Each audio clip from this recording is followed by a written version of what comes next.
but students here are trying to widen it, using technology to reach out to young people across Iraq and the region to demand change. Haider Fadel uses a mapping program to show where the protests have been held in Iraq and where they're expected. This is the map of Iraq. Soon they'll have photos and videos attached. The internet is a tool their parents didn't have, but it's just a starting point. The vast majority of young Iraqis don't own a computer or have access to the internet. Nof's group, Iraqi Streets for Change, is also relying on flyers and tweets via cell phone to spread their message. Iraqis all have the same complaints: corruption, bad services, lack of jobs. But the young feel their very future is being hijacked. My Iraqi government, you have every year $86 billion. I don't have $5. Just like my brother, we don't have $5. This is the most freedom they've ever had. They don't want to overthrow the system, but for the first time as a group, they're demanding a better life. Jane Araf, AlJazeera, Baghdad. Polls have opened in Uganda for the presidential and parliamentary elections. Opposition figure Kizza Besigye has warned of protests if voting results are seen as unfair. But President Yoweri Museveni is confident of a landslide win to extend his 25 years in office. Why are you so agitated that there must be change? The economy is growing very well. We have brought peace. Education is expanding. So, what are your worries? Well, let's go live to Kampala now, where we can talk to Al Jazeera's Mohammed Doe. Before we talk about the campaign itself, the voting has started. What's the scene there? Well, Sohail, there's been a very slow start to voting in most polling stations, particularly here in the city, Kampala. There have been some huge delays due to the late arrival of polling material. Ballot boxes, ballot papers and other material did not arrive on time. And what the election officials are doing is to speed the process. They're using motorcycle taxis to take some of the polling material to different stations in the capital. Tempers have been flaring in some of the polling stations where we've been to, and people are complaining loudly that they have been standing in the queues for a long time. It's a real worry if that's even the start of the election itself. It's been a fiercely fought election campaign. The incumbent president seems very confident that he's going to win. The opposition even threatening mass protests if the results don't go their way. It's a real worry, isn't it? It is, and it's raising concerns here in Uganda. This has been a hotly contested election, and the campaigns have been very robust in most places of the country. The opposition are saying President Yoweri Museveni's rule of 25 years must come to an end. He says he will continue ruling because he's the best man for the job.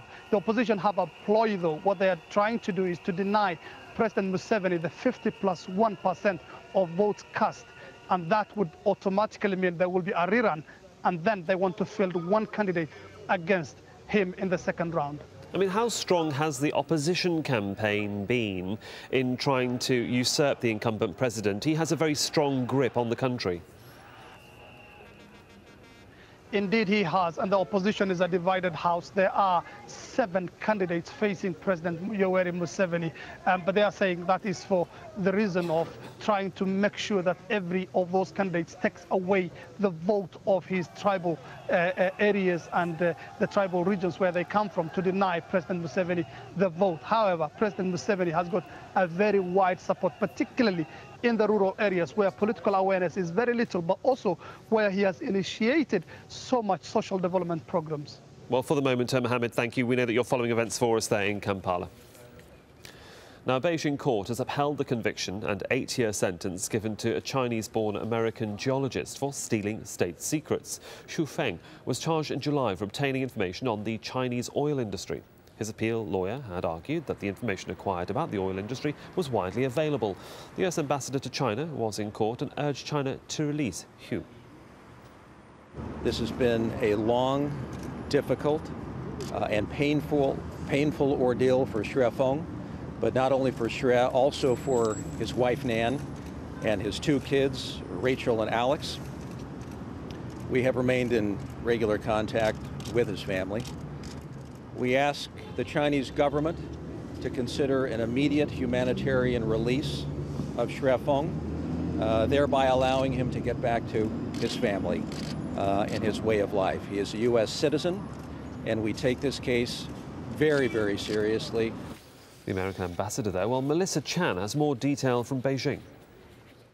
The Americans have been watching this case very closely, with the U.S. Ambassador Huntsman visiting Xue in prison every single month when he can, and President Obama directly raising the case with President Hu Jintao in the past. There's evidence that Xue was tortured in prison. He was able to show American representatives cigarette burns on his skin, and the Chinese have violated the U.S.-China consular agreement in their initial detention of Xue and their failure to inform the U.S. Embassy. All of this is very concerning for the business community here, who is watching this and wondering if the rule of law would apply to them. And just to give you an idea of what Xue was actually working on and doing, Xue was doing research for IHS Consultancy. It's an international consultancy, quite above board, and in fact, guests from IHS have appeared on AlJazeera to talk about a variety of topics. So quite above board, like I said, which raises a lot of questions for the foreign business community about whether they are protected and whether the rule of law would actually apply in their specific cases.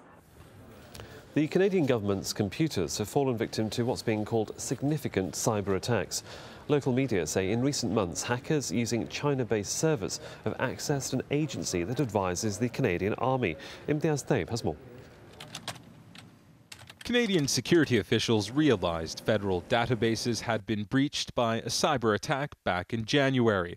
Hackers reportedly using computers in China are said to have gained access to highly classified government information.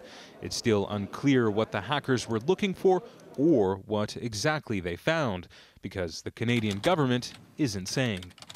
I don't comment on security operational matters. But the Canadian media is talking.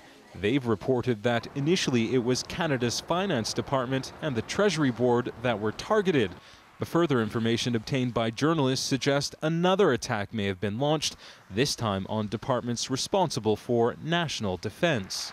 I can't comment on any specific reports, but this is certainly an issue we're aware of and that our security personnel are engaged in dealing with. In Beijing, government officials were quick to dismiss allegations that China was responsible. I want to point out that hacking attacks are an international problem. China is also a victim of hacking attacks, so saying that the Chinese government supports hacking attacks is groundless. Regardless of who was behind the attacks, the Canadian authorities are taking the threat seriously.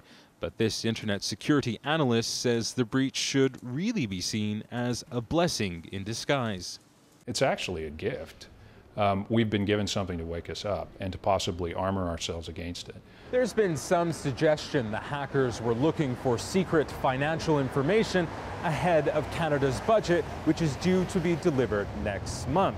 And while the Canadian government is quick to say that none of that information has been compromised, what's clear is that their databases have been.